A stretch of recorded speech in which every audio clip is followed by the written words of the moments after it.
d'une ou de deux distributions qui sont disposées d'un seul côté d'une colonne ou d'une tige, on utilise un diagramme à tige et à feuille. Ici, dans cette capsule, on va voir comment créer un diagramme à tige et à feuille simple, c'est-à-dire qu'on voudra représenter les données d'une seule distribution en utilisant un côté de la tige. Donc, dans ce diagramme-là, on va vouloir que chaque ligne soit associée à une classe d'information. On va vouloir aussi que chaque donnée soit décomposée en deux parties, se trouvant sur la même ligne.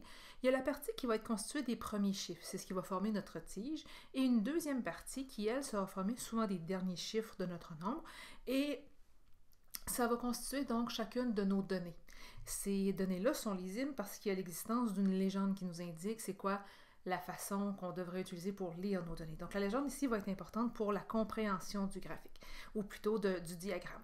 Alors allons-y avec deux exemples d'utilisation de ce type de diagramme-là. Donc par exemple ici, on a les données qui représentent les pulsations cardiaques qui ont été prises chez 30 personnes suite à l'effort physique.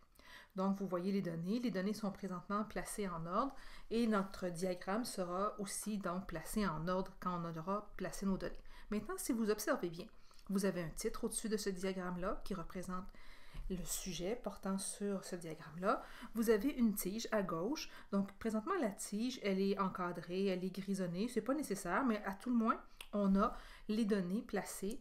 Et ici, on a choisi comme type d'échelle, si on veut, 7, 8, 9, 10 et 11. Pourquoi on a pris ça? Bien, parce que nos données sont dans les 70, les 80, 90, 100 et 110.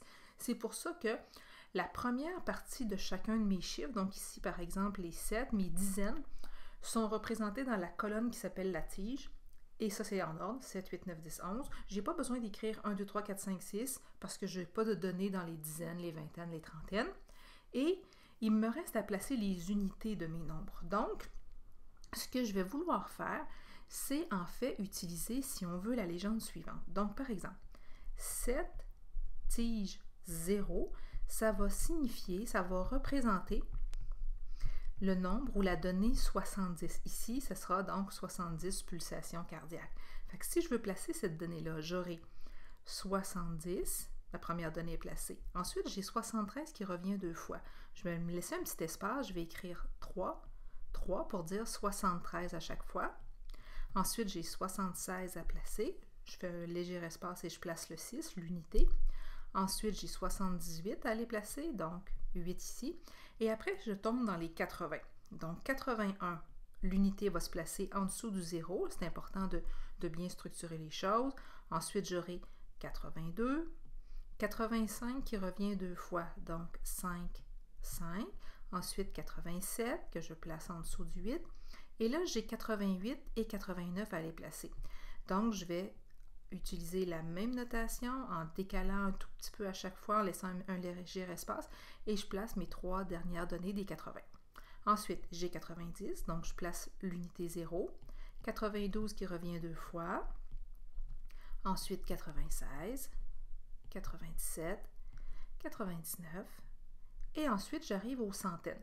Donc, si on se souvient bien, ici dans ma tige, le 10 représente le 1 des centaines, le 0 des dizaines, donc ça c'est mes deux premiers nombres là, du 101.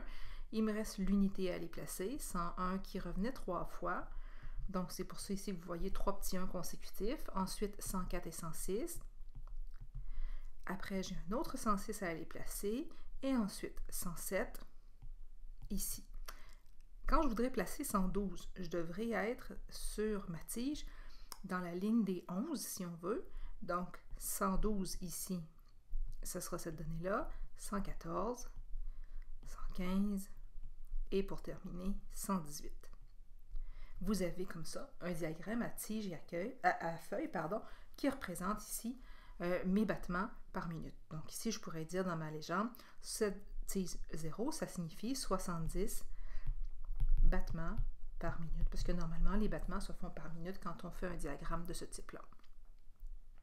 Dans l'exemple 2, vous avez ici la distribution des âges des commis dans une épicerie. Donc, ils travaillent, j'ai fait un échantillonnage de ça. Donc, ma tige ici va devoir être sélectionnée, être choisie. Si vous regardez mes données ici sont dans le désordre. C'est pas grave en soi, mais quand je vais construire mon diagramme, il va falloir que ce soit en ordre.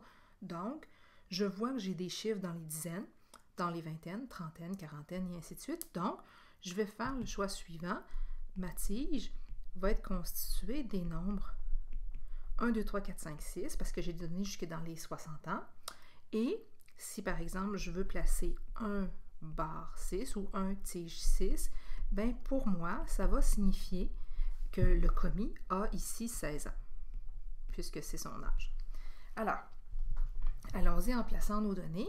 Mes dizaines, j'ai un commis qui a 16 ans et un autre qui a 18 ans. Donc, j'aurai 6 et 8. Ça me place les deux données, 16 et 18. Ensuite, dans les vingtaines, je vois que j'ai 3 commis dans les vingtaines. J'en ai un qui a 23 ans, donc c'est le commis qui est ici. Ensuite, j'en ai un de 26 ans. Je place le 6 en dessous du 8. Et j'en ai un pour terminer de 28 ans. Donc, c'est ce commis-là ici. Ensuite, dans les trentaines, j'ai 3 commis qui ont dans les 30 ans. Donc, j'en ai un de 33 ans. C'est celui-ci. J'en ai un de 34 ans. J'en ai un de 36 ans. C'est le commis suivant. Et j'en ai un de 39 ans. Ensuite, dans les quarantaines, j'ai un commis de 41 ans. J'en ai un de 42 ans.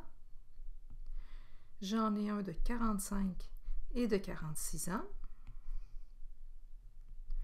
J'ai un commis aussi de 46 ans, donc j'en avais 2 de cet âge-là, et j'en ai un pour terminer de 48 ans.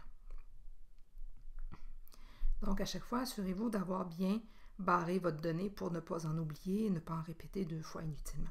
Dans les cinquantaines, j'ai un commis de 50 ans et un autre de 58 ans. Et ensuite, il me reste 2 commis à placer, un de 60 ans et un de 65 ans. Donc, si vous voyez, à chaque fois, mes données sont vraiment placées l'une sous l'autre et il y a toujours une tige qui m'indique comment je peux lire mon information.